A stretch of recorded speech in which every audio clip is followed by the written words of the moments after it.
Except for a couple of years in college, I lived in Colorado my whole life, and I bet you a lot of you have too. I was born in Denver and mainly grew up in Colorado Springs, but spent most of my life here in Colorado. And when I was in college, I'd talk to people and say, "Yeah, I'm from Colorado," and that could get you some cool points because they'd think skiing or the mountain streams in the mountains and maybe Casa Bonita. And it'd be, oh, that's pretty good. I think some of them thought that I went to school in a covered wagon or something, that I rode a horse all over Denver or something. They had a different idea. I think some people still think that. I'm still happy to tell people that I'm from Colorado, but unfortunately there's extra baggage now.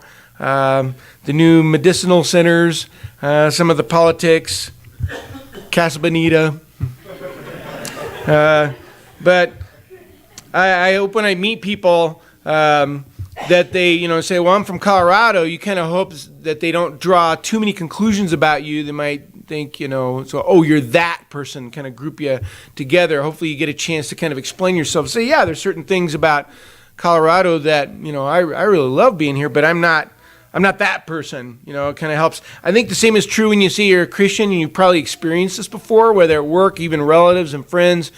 And if it comes up and say, yeah, I'm a Christian, certain conclusions are drawn. There's some baggage there, unfortunately, and it's hard to get past that. Here are some things people have said about Christianity, and it kind of gives you an idea of what they imagine a Christian to be.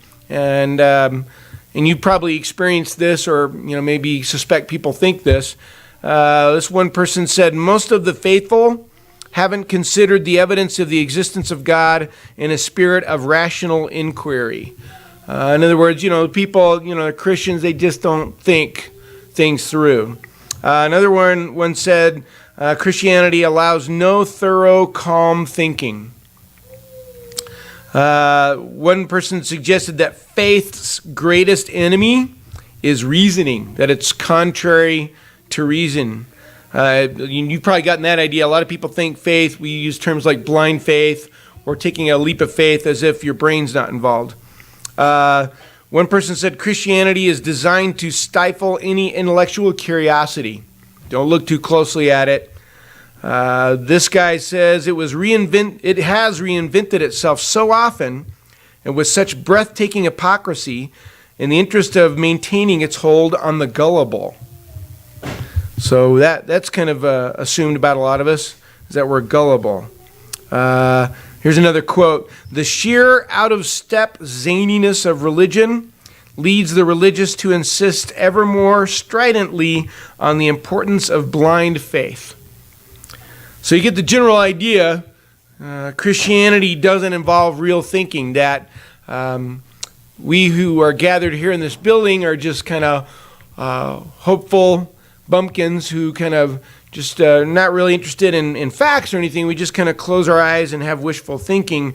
And Christians are typically thought of as ignorant and at best naive. I'm sure you've come across that's some of the baggage that kind of goes along with it. And to be fair, ignorant doesn't mean stupid. Has nothing to do. It just means a lack of information. There are a lot of things that you and I are both ignorant about, but naive basically means simple and not very sophisticated. Maybe it's being ignorant in a lot of things. But when someone talks about Christians, typically they think this about a Christian, and they're not necessarily being mean about it. I don't want to present this in an unfair way on the opposite side either, that people are having meetings and say, yeah, they're so naive. But it's kind of assumed.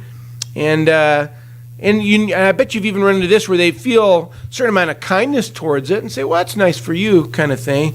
But deep down, I think many people believe that we are uninformed and basically simple. At best, we're nice, trustworthy people. But when it comes to serious matters of the world, real life and things like that, ultimately it's irrelevant. It's kind of like it's Thanksgiving and we're at the kids' table. Say, don't interrupt the adults when we're talking. You're welcome to join the meal, but the serious business will be over here. I don't know about you, but I was stuck at the kids' table for a long time. But it's it's fine for you to be here, but don't interrupt the adults when we're talking about real life. I'm sorry to say that in most cases, and this may come as a surprise, and I don't mean this in a mean way. In most cases, their idea of Christians is exactly right. It's right on the money in most cases. And I know that sounds mean, and again, ignorance is not an insult. I'm just looking at the situation. For the most part, though, religion does typically involve a lot of ignorance. I think we've probably all experienced that. And to be fair, all of us could probably look at parts of our lives where we say, yeah, I kind of have fallen into that category as well. Religion is usually, it adds up to a lot of serious lack of information. It's mostly a whole lot of gullible, naive people. Not that you can just find it in Christianity or religion, but I'm not doling out insults. We're just examining the situation. And I think you'll agree as we go along here to find out who might be ignorant and who has real information based on clear thinking, because I think you could find that. First, we have to admit that there are some, if you're talking to somebody and say, yeah, it seems like a lot of religious people, are hypocrites and they don't know what they're talking about, you'd have to be, if you're honest, say, yeah, very much so. That can be found quite a bit in the religious world. But ignorance about truth in general can be traced back to ignorance about the solid truth of the Bible. You'll even find people who don't even really know about their own beliefs. And again, we could probably all fall into this category in some cases. You talk to some people and say, well, my church doesn't believe such and such. And it's not because they sought it out or came to conclusions, it's that they belong to this particular group. And yet, if you were to ask a lot of people, they probably couldn't tell you how they reached that conclusion. Well, why do you believe this? Well, that's just what my church believes. They couldn't support it with logic and say, well, this is true, and therefore this is what I believe. Most religious people would have trouble pinpointing their exact belief. And it's almost, I think, and I hope this isn't unfair, but it's almost as if it's intentionally kept loose and blurry, because I think deep down a lot of us know that if we looked at it with close scrutiny, we'd start seeing some holes, and we don't want to trouble with that. We'd start seeing contradictions and flaws, and we're kind of afraid of it. We're kind of afraid of our beliefs. We're afraid to bump it because it might fall over, so we just kind of relegate it to Sunday and tiptoe around it. I heard something recently. It was kind of startling for whatever it's worth. Statistics, you kind of have to take or leave it. There's the recent statistics said that Denver is one of the top 10 cities which are biblically illiterate. When it comes to knowledge of the Bible, this city is one of the worst. Whoever made that research, I don't know, but we have tons of religious people, and not many of them know their Bible. There's lots of people who are intensely religious who would stand up and defend the whole idea of Christianity and yet never crack a Bible. Unfortunately, we might have to concede this point of being religious does not usually mean anything than kind of settling into a pleasant ignorance. And again, it's not about being dumb. It's just about a matter of not being informed.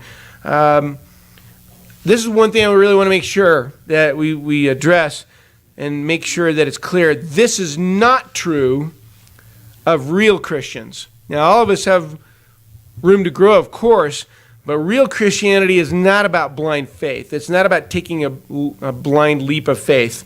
It's not about ignorance. And it's hard to convince anyone of that when you're surrounded by people who prove the point. It's difficult. But it's a mistake for the world to group us all together. Another mistake people think about Christians, they make assumptions, is that you're sheltered. You poor people don't really know what's going on out there, and especially if you've been raised in a Christian home, you have zero. You'd be shocked to see a car. You'll run back inside. It's kind of in the sense of being mentally limited, and this is a significant misunderstanding as well. The argument is that this is what we typically think. A Christian doesn't do a bunch of stuff. That's what a Christian is. Well, I'm a Christian. What does that mean? Well, I don't do stuff. Oh, okay. The lack of experience seems to be a flaw then, because it limits your awareness. after all, not doing stuff, you've cut yourself off from experience. I've even heard of people saying, well, I'm going to go out there and just sin and be a part of the world, and then I'll experience life, and then I'll get my act together. And I don't understand the reasoning of that. The idea is that experience leads to wisdom, and that kind of pseudo-logic kind of sounds legitimate at first. And so people think the final result for a Christian is a person with a lack of insight, as opposed to a person who has lived deeply in the world. I'm a worldly person kind of thing, and world-wise, and therefore they're one step ahead of this poor sheltered person. There's a problem with this reasoning. A Christian does not avoid certain experiences because it's not just about avoiding information, it's preventing corruption. And preventing corruption doesn't result in ignorance. Just because you don't allow yourself to experience certain things doesn't mean you're naive. It might actually mean you're wise in the truest sense. I've never experienced standing on a car going full speed down a highway. Never have. This does not mean I'm naive or ignorant. It means I'm not stupid. Just because you don't allow certain things into your head doesn't mean you're naive or ignorant. It's like calling an English literature professor ignorant because he doesn't read tabloids. Sometimes putting the wrong stuff in your head is the very thing that makes you ignorant. Thomas Jefferson, he said this. I always thought this was kind of a funny quote. Thomas Jefferson said, "Someone who doesn't read at all is better informed than someone who just reads newspapers." It's not about quantity, is it? It's about quality. A Christian pursues innocence in what we take part in and what we allow into our thoughts. And the world typically labels this as being naive. But limiting our interaction with the world stuff is not a disadvantage, it's a distinct advantage. Ridiculing you for not allowing world stuff is like ridiculing you for only putting gasoline in your gas tank. That's all you put in there? Huh. Are you kind of naive, just putting gas in there? It's too bad. I've really experienced things. I got all kinds of stuff in my gas tank. Well, let me know how that works out for you. It's not ignorance. It's called wisdom. The disadvantage comes from not allowing limitations. If the gates are wide open, if there's no security system, that is not a benefit to you. A Christian is about keeping darkness out of his head to maintain clarity, to protect his intellect, his ability to think. He is actually making the most of his brain. By not allowing everything in and to set up shop in your brain, that's how you prevent ignorance. And oddly enough, true ignorance is found away from the Bible. You will find that in many cases, people who dismiss the possibility of God in strong terms will resort to just about anything else to find some kind of meaning. There's a writer, his name G.K. Chesterton. He said this: "When men choose not to believe in God, they do not thereafter believe in nothing. They then become capable of believing in anything." Some of the most adamant agnostics and atheists that you meet will firmly deny the possibility of God, and yet they will express admiration and belief in such things as crystals and higher life force and the spirit of the earth, and things that are completely unsupported by any logic or true knowledge. When it comes to what you allow in your head, it's about quality of input, not quantity. And setting out to experience everything is just wallowing in darkness. That's not a wise choice.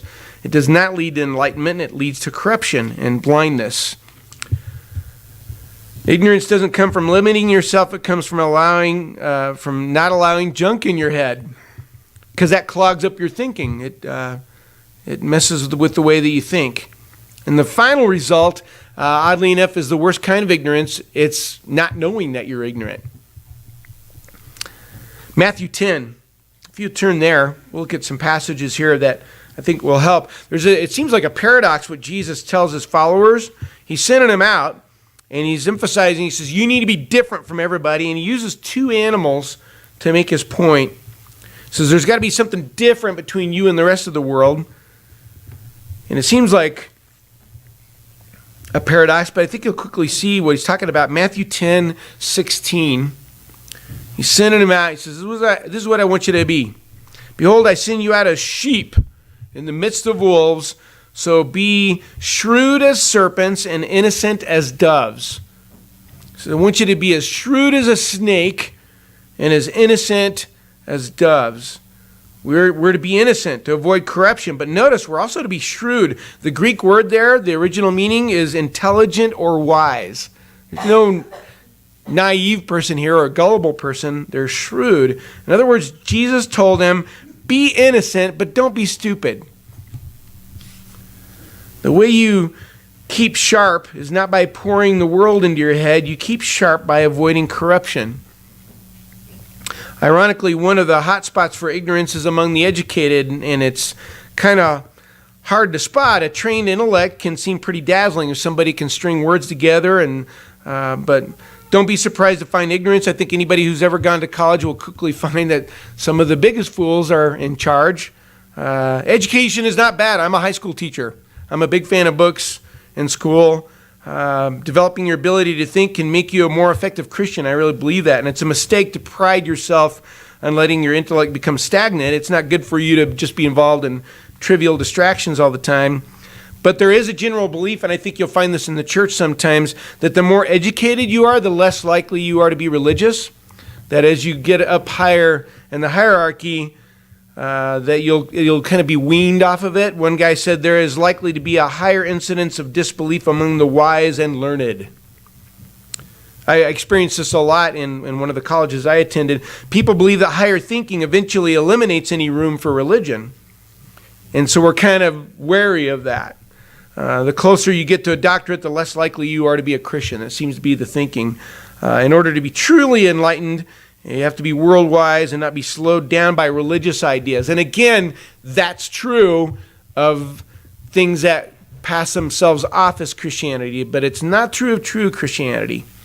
In order to be for real, it's a matter of going for real facts. I was a substitute in the public school system for a while, and lots of interesting things, but I remember overhearing, it was actually when I was student teaching, and I overheard some teachers in the teacher's lounge, and they're very nicely talking about the students, and they said, you have to be careful when you bring up religion and things like that, because some of the kids really believe it.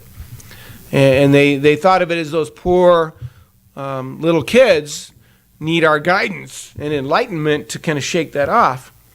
And many educators present themselves as having achieved a higher level by dismissing religion.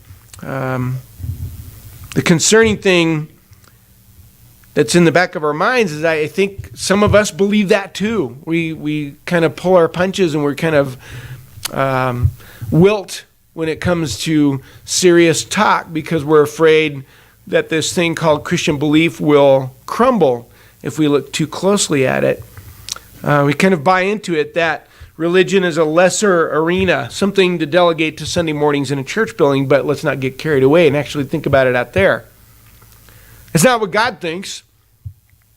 Several times in Scripture, the best place to find ignorance is not inside the kingdom of God, but outside of it. Nicodemus, if you look at John 3, very famous passage, of course, is John 3:16, but that's part of a conversation between Jesus and Nicodemus. He's famous for approaching Jesus. And lots of people approach Jesus, but Jesus was approached by Nicodemus in an unusual way because he approached secretly. In John 3:2 it says, this man came to Jesus by night. He did not want anybody to know that he was going to see Jesus. And he went to Jesus because he wanted more knowledge. And he went at night because he was worried about the opinion of his colleagues. And in John 3:5, Jesus presented a metaphor about baptism. Jesus answered, truly, truly, I say to you, unless one is born of water and the Spirit, he cannot enter into the kingdom of God. Nicodemus was having trouble making the connections. In fact, he takes it literally. He said, I understand. You enter again into the mother's womb and be born again. He says, I'm not understanding. And Jesus is surprised that Nicodemus doesn't get it. This is John 3, verse 10. Notice what he says to Nicodemus. Are you a teacher of Israel and do not understand these things? Aren't you the guy with, the degree, so to speak? All those letters after your last name, what's up with that? You seem to be not grasping certain things. Nicodemus was educated. He was a teacher, but when it came to spiritual concepts, he was very ignorant. I'm not making fun of Nicodemus. He wasn't stupid. He lacked information. He was standing on a lower level of thinking, and he was having a tough time climbing up to the next level. Jesus described the contrast between these two levels. It's in John 3, verse 2. See, there's different ways of thinking. If I told you earthly things and you do not believe, how will you believe if I tell you heavenly things? Nicodemus kind of, in a sense, discovered himself at the kid table, and all this time he thought he was the adult. There are earthly things that require effort to understand, and then there's a level above that one, and it deals with spiritual matters. And not the candy of pop Christianity today, but scripturally sound spiritual concepts. That's where you find a real Christian. Ignorance is found in the world, and religion is shaped by the world, and that's where the problem happens. Nicodemus was not dumb. He was an educated man, but he had difficulty following Jesus' train of thought. I think it's appropriate that he approached Jesus at night because he was approaching in darkness, a good symbol of intellectual darkness sometimes. But there was hope for him. Moving from his highly trained intellect toward the teachings of Jesus was a definite upgrade. And we might dismiss Nicodemus as kind of a limited mind of the olden days, but all of us have trouble understanding some of the harder truths in God's Word. All of us are struggling to understand more. Some concepts we understand right away, and some are harder to get. Some are still not quite clear, but we're learning. But just because we live in the 21st century doesn't make us far and above of these people. Later, by the way, this is in John 6:15. A couple more things I wanted to share with you, and then the lesson will be yours. This is the famous feeding of the 5,000, John 6. And this is after that. He fed them miraculously, 5,000 people. And there was a campaign to make Jesus king by force.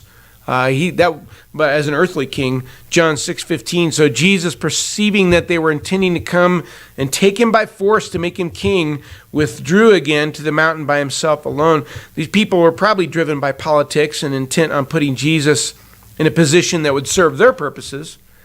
After all, how great would that be to have a king who could miraculously feed the troops and the legions, with a sack lunch? But he rejected that plan. And in fact, he went on to present to them several things as a hard teaching. If you read on, he teaches some things, and it's described as a hard teaching, and he alienates a bunch of people. It was a lesson about his impending sacrifice and the very essence of being the Messiah, but they didn't get it. They missed it. In John 6, verse 60, here's their response. These are sharp people, world-wise. This is a difficult statement. Who can listen to it? And they leave. Their world thinking, their corrupted minds, their unsheltered brains were ignorant, and they drew wrong conclusions about what Jesus said, so they left. And Jesus let them go. He let them make that choice. Because they were shaped by the world, they failed to understand. Their perception was out of whack, and so they walked away from the truth. More than once, you've probably talked to people this way, along these lines. There's people who become Christians, and I mean for real, and there's this shocked realization when they feel more aware of their circumstances. I think even at that point, as they become Christians, they think, well, I'm going to kind of dumb down a little bit and just kind of enjoy life. But they realize, no, this is an upgrade. My eyes are open. I had a good friend he said, I used to believe that Christians were naive. They only knew about, the world to come. They were kind of out of it. He said, when I became a Christian, I realized that a Christian knows about this world and the next one. They're the ones that are informed. A person in the world only knows about this place, and we're kind of at an advantage, not because we're smarter, but we have more information. Here's what Rocky read for us earlier, 1 Corinthians 1. With all this in mind, let's read this one more time. 1 Corinthians 1, starting with verse 18. And notice how God puts us. Pretty pointed. 1 Corinthians 1, verse 18. For the word of the cross is foolishness to those who are perishing, but to us who are being saved, it is the power of God. For it is written, I will destroy the wisdom of the wise, and the cleverness of the clever I will set aside. Where is the wise man? Where is the scribe? Where is the debater of this age? Has not God made foolish the wisdom of the world? And he has. Go over to 1 Corinthians 2:14. The Bible explains that all this is about discerning what is the truth. Because when you're in the world state of mind, the natural man is what's to be described here, it won't click. 1 Corinthians 2:14, a natural man does not accept the things of the Spirit of God, for they are foolishness to him, and he cannot understand them because they are spiritually appraised. Without the Spirit, anyone's going to fall short of fully grasping existence, not church, existence, which includes the church.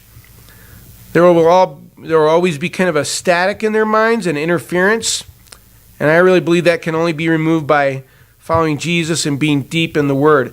There's no room for arrogance for anybody here, but any Christian, who looks down their nose has failed to understand humility.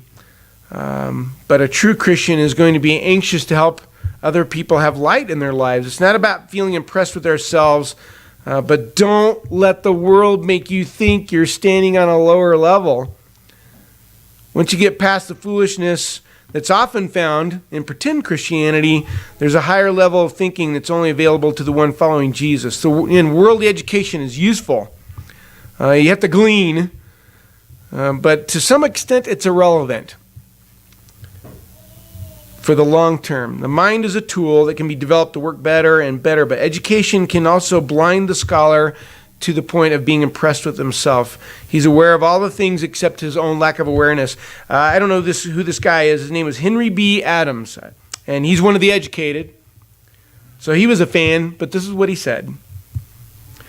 Nothing in education is so astonishing as the amount of ignorance that accumulates in the form of inert facts. In other words, he's saying, a lot of us are pretty foolish. A worldly man knows just the world. A Christian knows this world and the next one. Before we sing this next song, I'd like to encourage all of us, first of all, protect your mind. Protect your mind. Not by sealing it off, but by not allowing everything into it either. That is not wisdom. That's corruption. Ignorance is easier to achieve than we might think, and your one and only hope of clarity is the Bible. I really believe that. It's your only hope of having a clear head and having clear perception, but your real insight doesn't begin until you're born again. Jesus told Nicodemus that night, Jesus answered, "Truly, truly, I say to you, unless one is born of water and the Spirit, he cannot enter into the kingdom of God." That option is available to anybody who needs that right now. If you've not been baptized, I encourage you to be born again so you can start living again. If you have been baptized, all of us need to remind ourselves, we are not about wishful thinking. This is not blind optimism. We are devoted to the truth, and we're devoted to a clear perception of our existence and the one who created it. Let's go ahead and stand together and encourage each other with this song.